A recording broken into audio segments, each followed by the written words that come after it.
I'm going to share everything about our last project that we learned, that we changed, that created the decisions around this property. So I'm going to delve in. So the previous house we had was a one bay villa, beautiful. It was in the heart of Ponsonby. So Ponsonby is a very it's a very small area, but all the houses are super close together. It's like very city living, but in houses.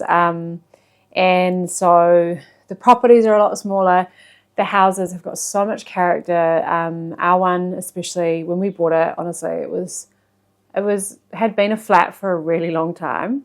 And so you can imagine how just like grimy it was. My mother-in-law came and she actually cleaned the bathroom for us because I'm a terrible cleaner. And she is the most insane cleaner. And so she cleaned the bathroom so much we couldn't, like the bath was like a different colour because it had just never been cleaned properly. And just it was amazing. Got rid of all the little bits of build up and the silicate and all that. So it was pretty grimy. It was fine to live in. It was very cold in winter because obviously it had absolutely no insulation. With the villas, as you know, obviously they move over time. So there were like little gaps in the windows, like under the doors, and all sorts. So it was a bit cold. We lived in it for a couple of years. Actually, no, we didn't live in it a couple of years. We lived in it for like eight-ish months before, or nearly like a full year before we started it. We had no children at the time. We had like 3 animals, so a bit of a project. We actually also lived in it. So we did the first half. We lived in the back end. So we just had literally a bit of wood on the doorway. And we had our living room, our bed. Well, sorry, we barely even had a living room. It was like our bed with the TV and the kitchen was there, the bathroom was there. So it was very small quarters we were living in. And it was a little chilly at times. We had a few heaters. And that was really fun. We learnt so much. And this was when my husband started to go out on his own for building. He had been building for a while before that anyways, but so he was confident to go out on his own and do his own project. And so a few things that we really learnt from it was their market's only capped at a certain degree, because essentially it is in the heart of Ponsonby. We were on a smaller site. There was only like one small off-street car park and the backyard was little. The house felt grand because it had a really high stud. It had all those beautiful old heritage detailings, which we definitely restored a lot of it. Because one, you have to, and then two, you have to there's a fine balance between modernizing these houses and also keeping a little bit of that heritage as well, with all the detailing, with the architraves and the skirtings and stuff. Our intention was to do it up and sell it. So we had to take out, you kind of get to a point where you do it to a point of that you would love it, but also you want to make sure that more other people would love it as well. So not making it too specific to your style, or especially for the colors, the carpets, the flooring, the curtains. I think it's really important to keep them quite neutral. We definitely did. And then the bathrooms, now looking back at them, honestly, I found this the other day, which is our house was in it, and I was featuring. And I was looking back at it, and I was just like, oh my god, I love looking back at things because it's the intention was to make it timeless, so it didn't age much with time. But then as I look back, I'm like, yeah, it kind of, I feel like it's semi-aged, but we used a lot of the traditional tapware and for the bathrooms and the kitchen and stuff, because I absolutely love that traditional that traditional look. But then obviously I mixed it with modern cabinetry and like minimal cabinetry, which was, I think, worked really well. We also had to be able to create more space for the master suite, is that we had to take out a fireplace, and that was quite an ordeal because we had a chimney on top of the roof, so we had to reinstate it. So it looked like an old chimney, but it wasn't, like it was just a facade. And so when we took down the chimney, I really wanted to use the bricks and recycle them, because I love that old, you can't recreate those are old beautiful bricks that have been around for so many years. And bricks definitely bring this like warmth element to a space. So we pulled that down, and then what we did is we sliced the fronts of them off, and we then got these amazing stone guys in, and they did the beautiful wall feature in the kitchen dining area. But now looking back, I definitely would have continued that brick along more of the walls. So then it just kind of expanded that and made it feel more grand. Yeah, because it was such a cool feature. And so many people commented on our open homes. It was so fun actually. A couple of comments, which I still remember to this day, and it was so long ago, is people couldn't believe that we'd taken some of the, they believed it was a brick wall that was there, and that we'd taken some of the brick wall away. So that's why I think it would have been really cool to continue it along, because it was only on one wall, whereas I feel like if you did it on two more walls, it kind of would have felt like this old, like, you know, that old house was still there. Then another thing that I would have definitely, that we'd learned about, was the flooring, because they had the original floors, but then we had this back end bit that we kind of blew out, so then we could create that living room space with the kitchen and the dining. But then we had to replace the floor, so there was no flooring there, it was just all tile. So then we had to make a decision about trying to match those floors to continue them, but then we couldn't, because we couldn't find any of that flooring. It was such a faff. So then we had to do just new flooring with a similar stain, which, looking at it now, it looks fine, but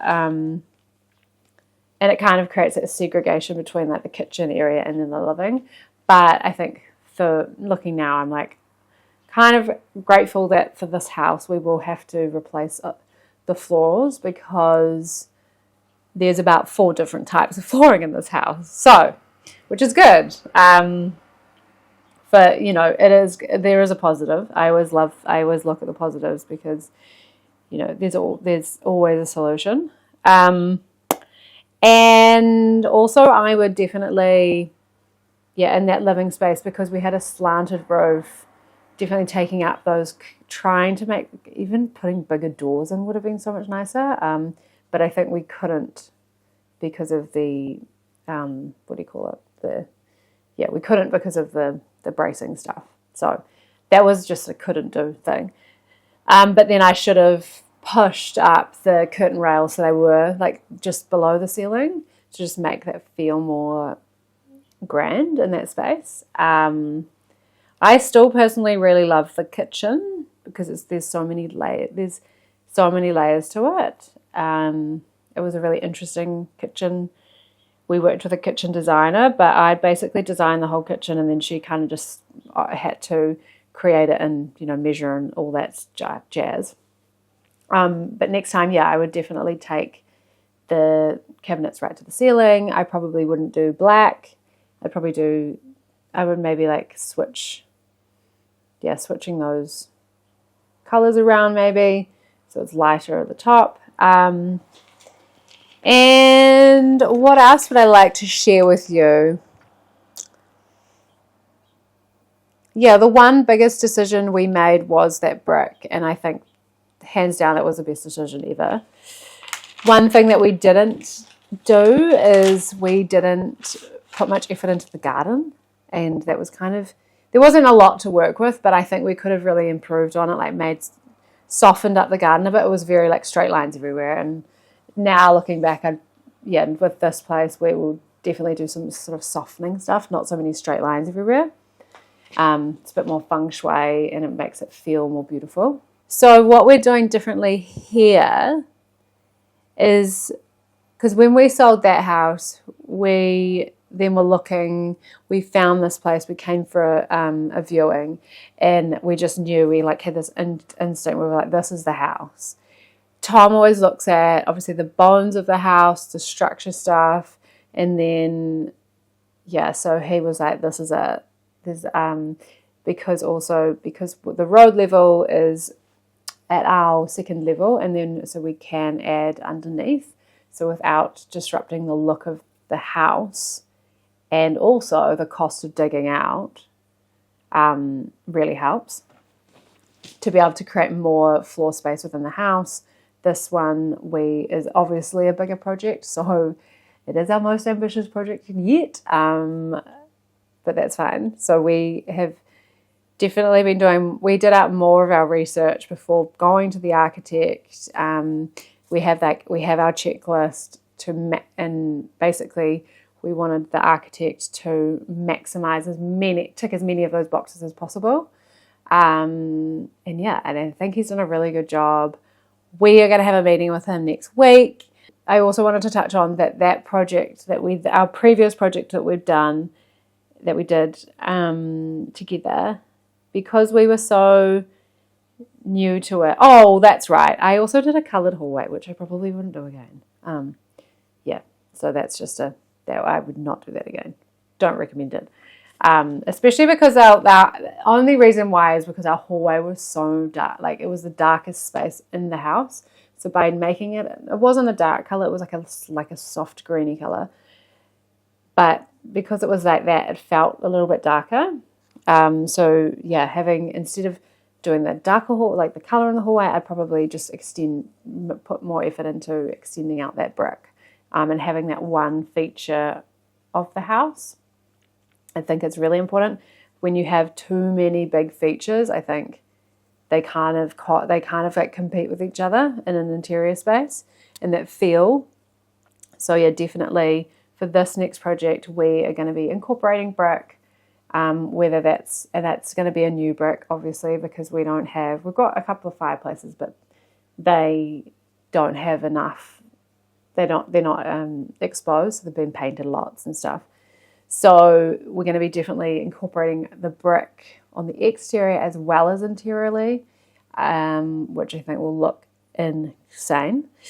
It will feel really grunty. It will feel more luxurious. That is our intention here, is also being luxurious, but also being timeless and having a little bit of modern, that modern way of living as well. So in my next episode, I will be sharing a little debrief from our architect meeting and how that's gone, because this is the second. It's almost like this. We've done the first stage. We're in the second stage.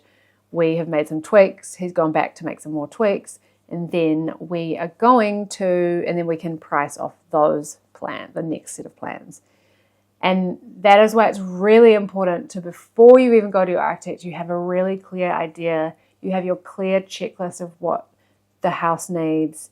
Also, I always, even if you aren't moving out of the house, I always recommend to have that checklist, and having that checklist that is actually valuable when you do sell it, if you ever sell your house, because it's just like a consideration to have, because then it will appeal to more people. But anyways, next episode will be about our little debrief with our architect. So see you next week.